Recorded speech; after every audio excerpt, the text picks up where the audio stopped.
Assalamualaikum warahmatullahi wabarakatuh. Jumpa lagi di Cilos Nyos.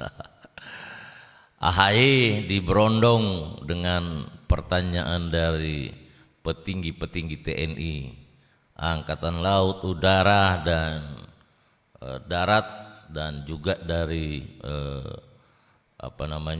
dari luar negeri, maksudnya tentang RT RW, strategi RT RW yang berhubungan dengan TNI. Lagi kita akan memulai sesi diskusi dan tanya jawab.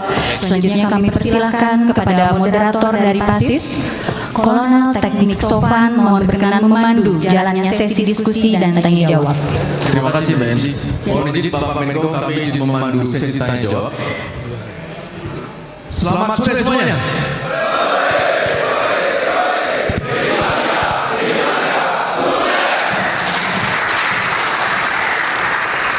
Buah duku, buah mengkudu. Boleh nggak saya kasih pantun dulu? Boleh nggak? Oke, gasken. Burung Raja Wali terbang tinggi, melintasi gunung, hutan, dan samudera. Bersama Bapak AHY yang full senyum dan energi, yuk PASIS sampaikan tanya dengan riang gembira.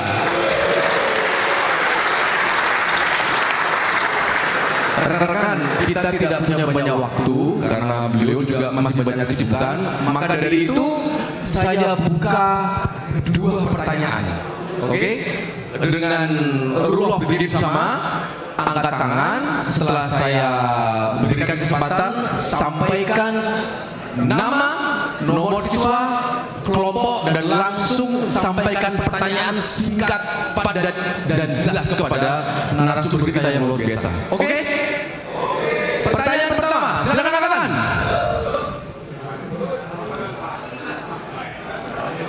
Oke, saya udah pesan satu nih. Silakan, PASIS Kristia. Siap, izin. Terima kasih. PASIS Kristia Wisnuwardana, nomor siswa 53049. Kami izin bertanya dan terima kasih sebelumnya kami ucapkan kepada Bapak Menko atas insight dan pencerahannya kepada kami semua. Materinya sangat bermanfaat. Kami izin langsung to the point, poinnya saja. Tadi Bapak Menko sudah menjelaskan banyak tentang infrastruktur, keterkaitan kami dengan bagaimana dengan peran TNI.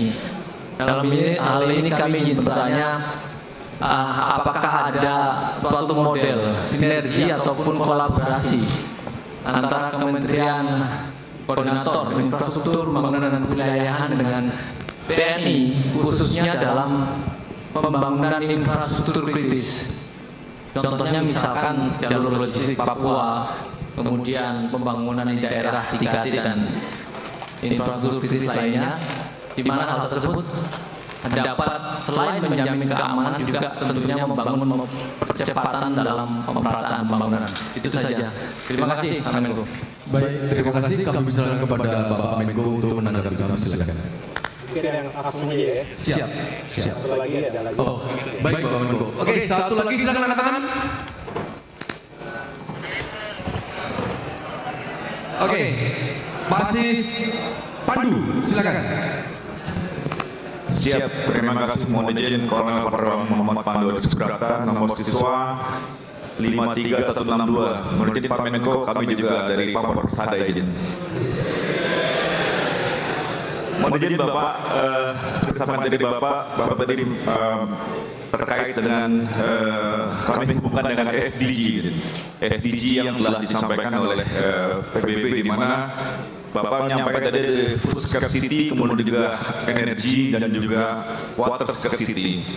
Di sini kami bertanya kepada Bapak, bagaimana terkait megatrend global seperti perubahan iklim, digitalisasi dan AI, dan juga pergeseran kekuatan geopolitik dunia mempengaruhi strategi pembangunan infrastruktur nasional Indonesia dalam jangka panjang, terutama dalam bidang pertahanan. Demikian, terima kasih Bapak Menko. Terima kasih izin. Siap. Mohon izin kalau misalnya kepada Bapak Menko untuk menanggapi dua pertanyaan. Pak Moderator, supaya adil, Angkatan Laut boleh satu orang lagi. Siap, baik. Silakan Angkatan Laut. Oke, Pasis Cahyo, silakan. Siapa itu? Siap, terima kasih moderator. Izin Bapak Menko, kami dari Kolonel Laut Cahyo Hendro Guritno, nomor Pasis 53091, izin bertanya. Negara kita adalah negara maritim yang memiliki kepulauan 17.592 pulau. Dan ini merupakan tantangan bagi kita di dalam melaksanakan pembangunan khususnya infrastruktur.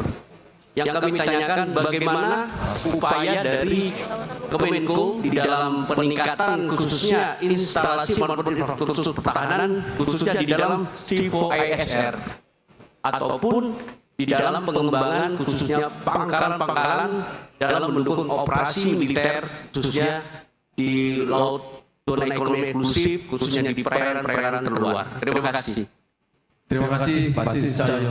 Mohon izin Bapak Menko, kami silakan untuk menanggapi 3 buah pertanyaan dari Pasis. Baik, terima kasih.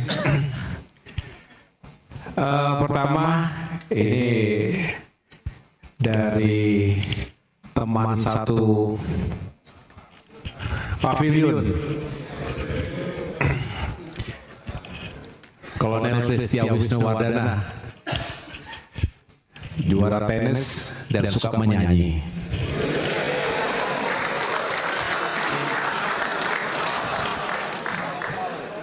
Teman lama nih. Lagu itu khusus nyanyi pada saat kunjungan istri Panglima TNI, istri Kasat. Makanya lagunya apa dulu? Bunda, ya kan? Masih nggak lagu Bunda? Jangan lagunya Tante sekarang, Bunda. Oke, bagus pertanyaannya. Model sinergi dan kolaborasi apa yang bisa dikembangkan? Banyak hal ya. Jadi itu juga yang saya lakukan ketika saya pertama kali mendapatkan amanah di Kementerian ATR BPN misalnya. Saya langsung mengunjungi datang berkomunikasi dengan Panglima TNI, Jenderal Agus Subianto, Kepala Staf Angkatan tentunya juga perlu saya dengarkan, dan ternyata berbicara tata ruang wilayah, jadi ruang RTRW, apa itu? Rencana Tata Ruang Wilayah. Itu kan ada yang nasional, betul? Ada yang sifatnya lebih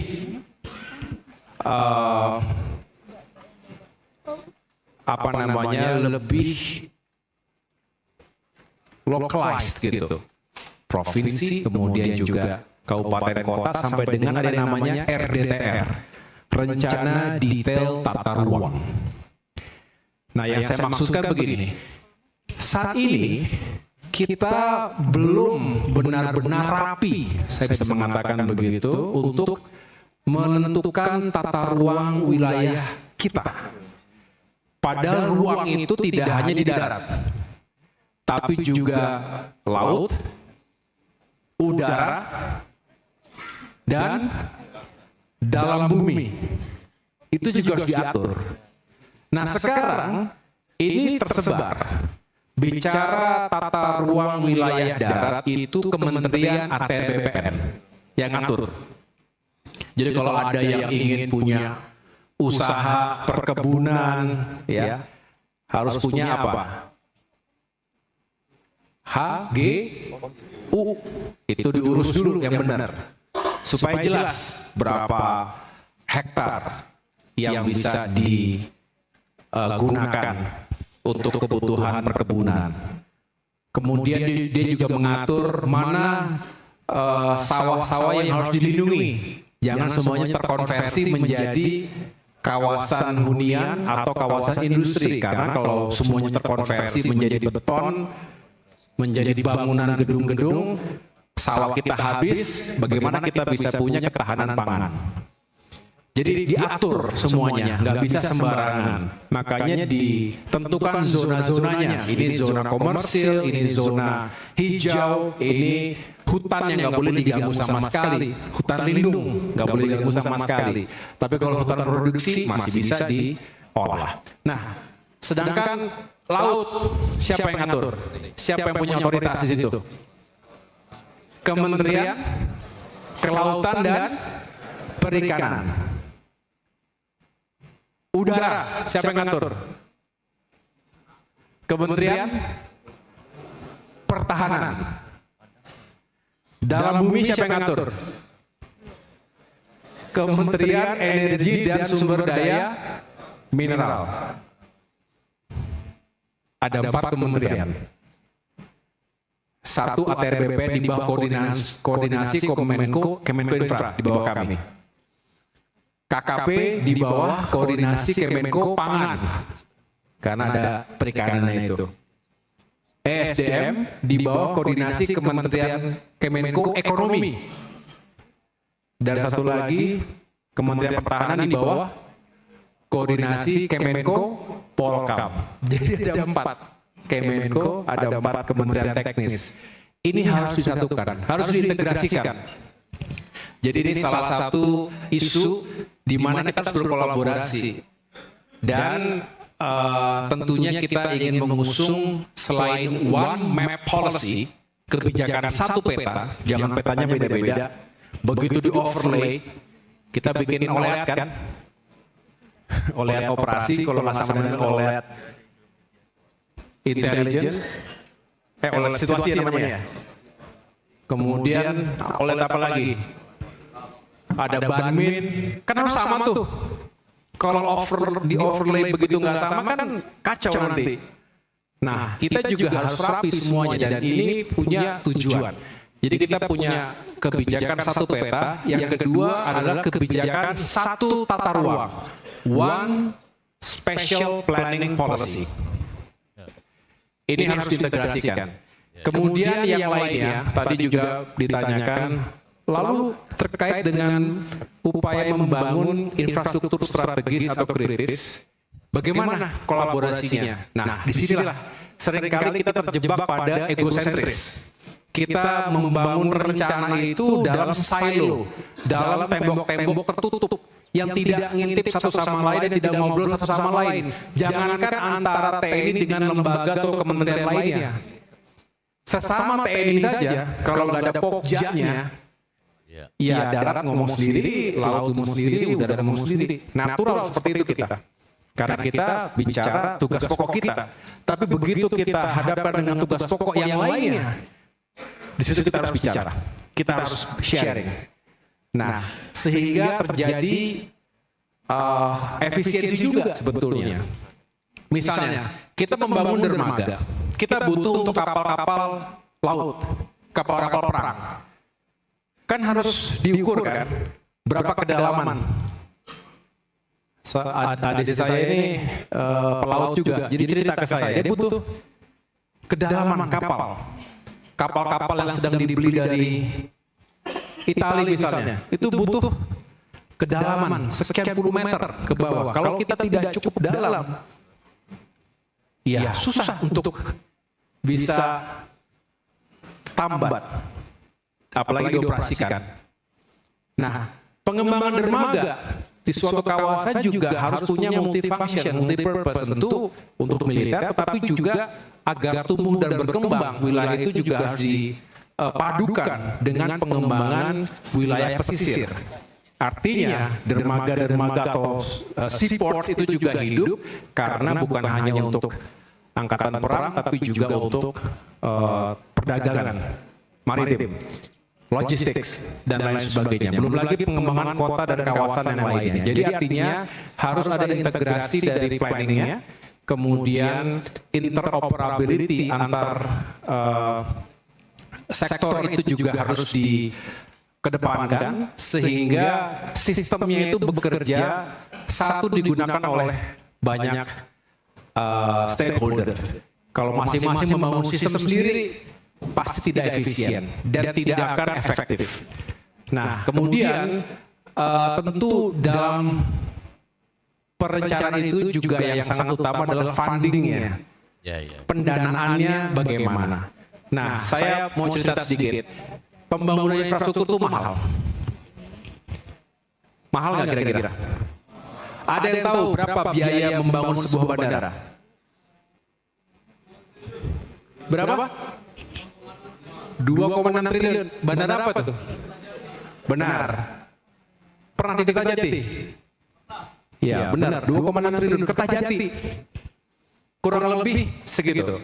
Tahu nggak biaya bikin bendungan satu? Kurang lebih 2,5 triliun juga. Ada 3 triliun. Belum bikin jalan tol, belum bikin jembatan dan lain sebagainya. Jadi memang besar anggarannya dan tidak mungkin fiskal kita terbatas. APBN kita terbatas. APBD juga begitu. Tadi pagi saya sebelum berangkat ke Bandung ini saya menghadiri acara pertemuan 10 gubernur. Di antaranya Gubernur DKI Jakarta, Gubernur Jawa Barat, Jawa Tengah, Jawa Timur dan sampai dengan Lampung dan Bali, NTB, ya seluruh Jawa plus 4 provinsi lainnya.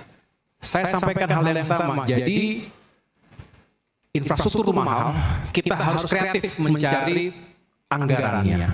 Kalau kita hanya bersandar pada APBN tidak cukup. Padahal prioritas kita banyak, termasuk pembangunan infrastruktur pertahanan.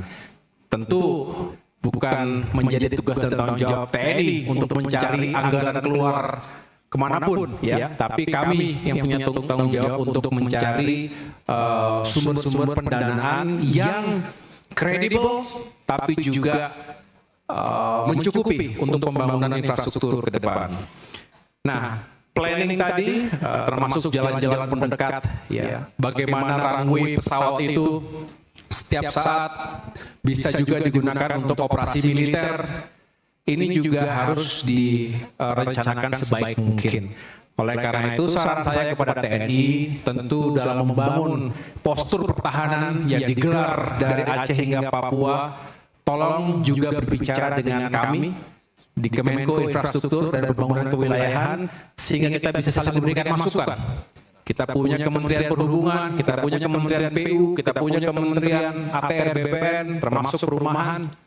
Saya tahu juga banyak instalasi atau markas dan asrama TNI yang sertifikatnya aja masih belum tuntas begitu kan.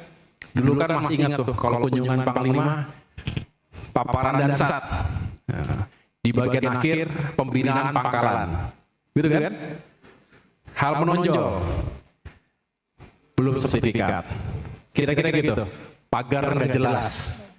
Dan lain sebagainya. Jadi artinya memang ada urusan tata ruang, lahan, aset yang juga masih menjadi permasalahan TNI saat ini dan perlu kita selesaikan. Karena kalau tidak makin lama makin kompleks dan bisa hilang. Termasuk daerah-daerah latihan. Daerah latihan Angkatan Laut juga sama. Bandar-bandar, saya ulangi, lanut-lanut ya, juga itu kan di posisi-posisi yang strategis, sering juga mengalami permasalahan lahan, ya, termasuk juga sertifikatnya dan lain sebagainya. Jadi gitu Pak Kristia yang saya sampaikan.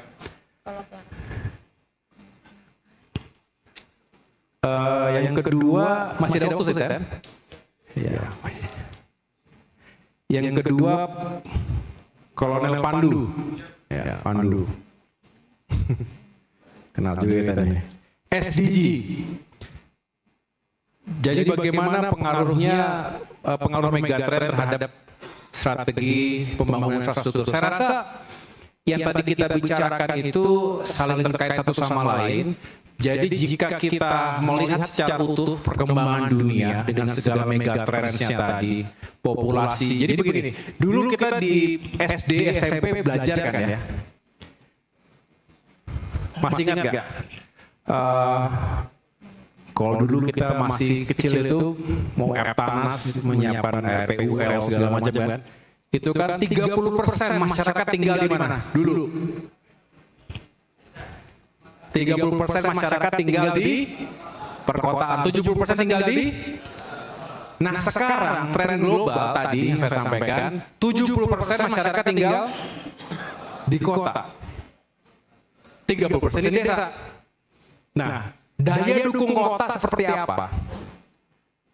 Nah, termasuk juga nanti akan ada kompleksitas baru karena bukan hanya daya dukung kebutuhan dasarnya, termasuk air bersih, sumber pangan, public service, transportasi umum, tapi juga ada kebutuhan pertahanan di kota. Lihatlah, center of gravity dari pertempuran dan peperangan di dunia sejarahnya itu salah satunya apa? Center of gravity. Apa center of gravity? Apa definisinya? Pusat kekuatan yang jika di target akan membuat apa? Tergoncangnya sebuah kekuatan. Betul kan?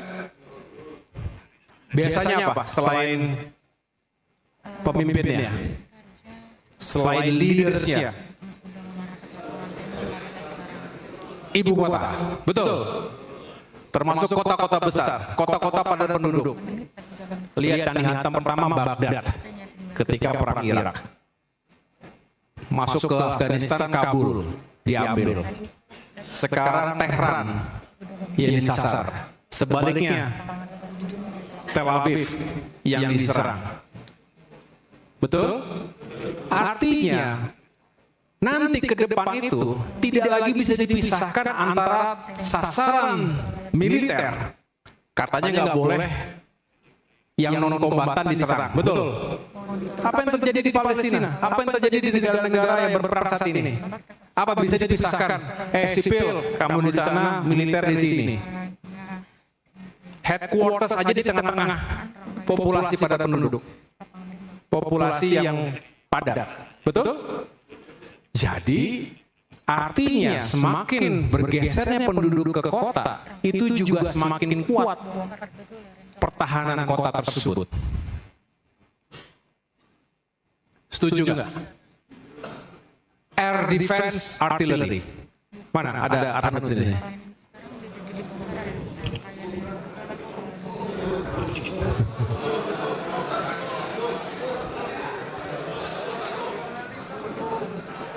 Itu harus siap kan kalau untuk menghadapi serangan-serangan begitu kan? Iya. Belum lagi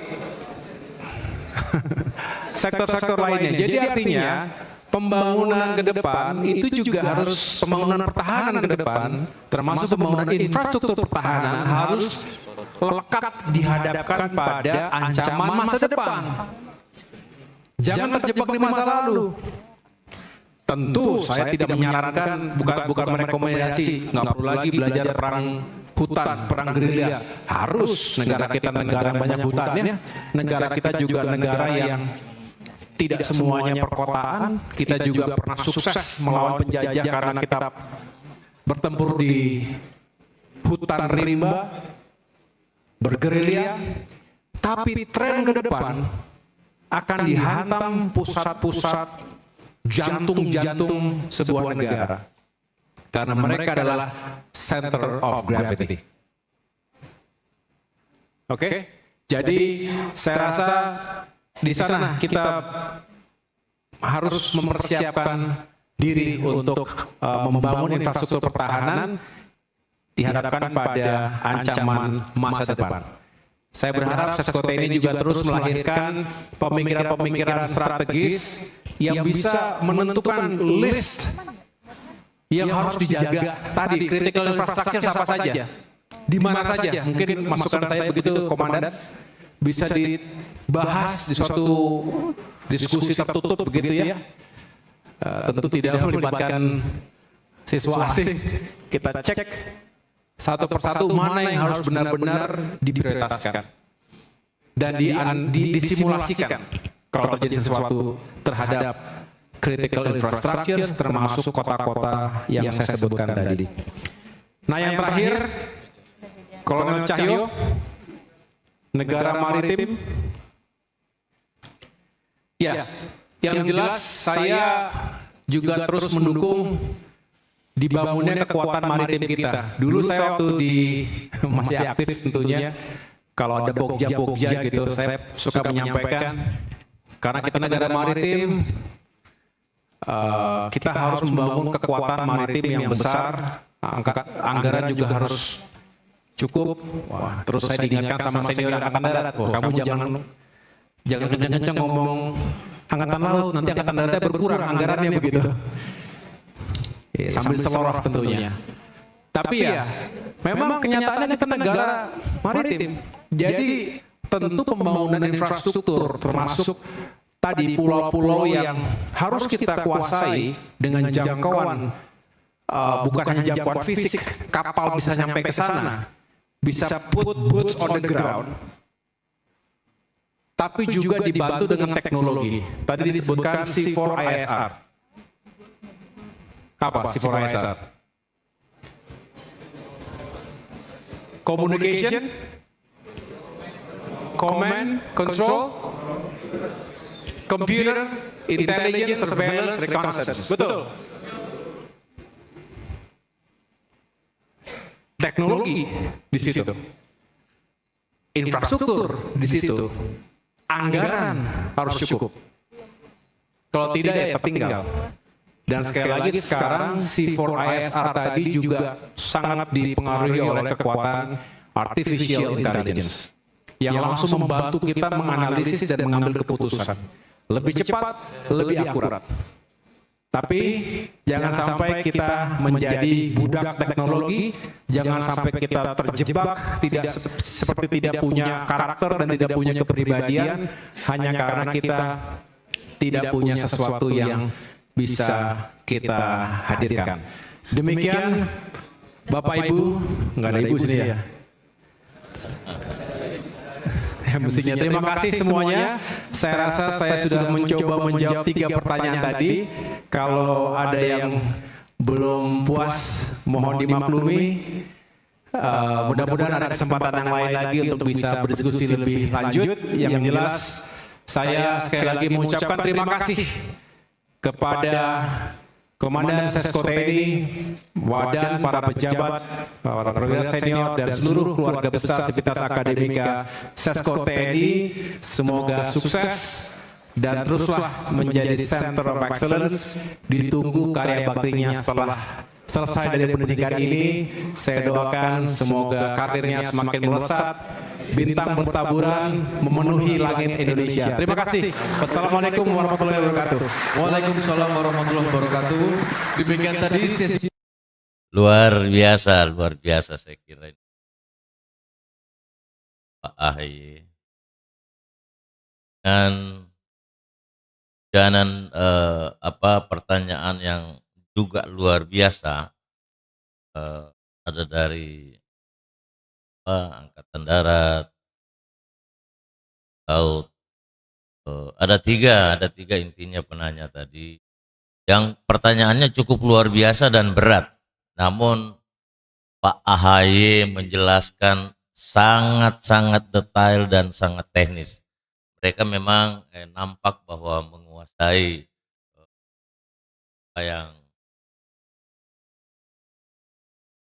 dia menguasai bidangnya. Bahwa RT RW itu adalah penataan ruang yang meliputi darat, tanah, komunitas, dan air, laut.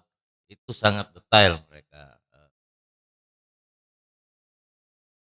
jelaskan secara teknis, dan itu juga kelemahan yang terjadi daripada perencanaan tata ruang ini. Mereka sampaikan bahwa itu yang terjadi banyak yang tidak sinergi, jangankan antara Angkatan Darat, Angkatan Laut, belum kementerian lain, itu kadang-kadang pembangunannya tumpang tindih, overlapping, itu yang mereka maksud.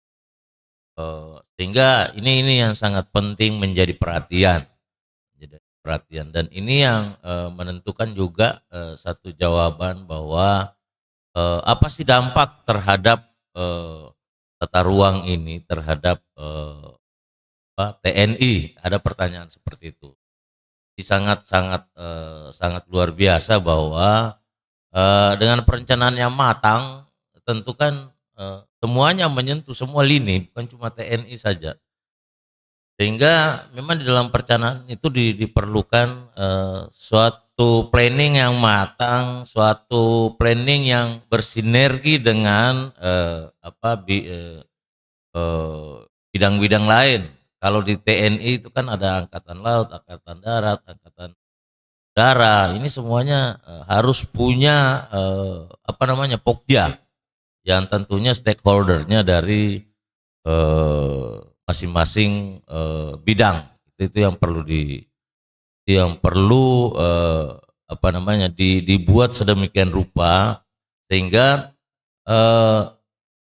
apa yang menjadi usulan itu bisa terakomodir begitu loh, karena ini juga berbicara tentang anggaran yang tentunya kalau ada tumpang tindih ini kan mubasir, sehingga anggaran yang mestinya tadi dibangun yang lain tapi karena tumpang tindih akhirnya anggaran itu tidak terkelola secara efisien. Memang sangat luar biasa. Saya kira Pak AHY ini adalah kalau kita lihat sangat menguasai apa yang mereka hadapi. Apa yang mereka lakukan, sehingga saya kira Pak AHY ini adalah salah satu putra harapan bangsa ke depan. Semoga dia menjadi pemimpin dan kalau boleh seperti ayahnya sebagai orang nomor satu yang amanah gitu loh, yang bisa dipercaya. Dan dalam hal ini amanah itu bukan hanya kejujuran saja, tapi juga mencakup mengenai kemampuan baik dari sisi kepemimpinan maupun keberpihakan dan bagaimana implementasinya di lapangan sehingga bisa tercapai apa yang disebut masyarakat makmur, adil dan makmur gitu loh. Dan tentunya kita bernegara, kita bermasyarakat, kita dalam kehidupan sehari-hari kita berharap itu ada rasa aman di dalam negeri ini. Oke, saya kira itu. Terima kasih banyak dan salam hormat Pak AHY. Semoga jadi pemimpin nomor satu ke depan. Sekian, terima kasih. Assalamualaikum warahmatullahi wabarakatuh.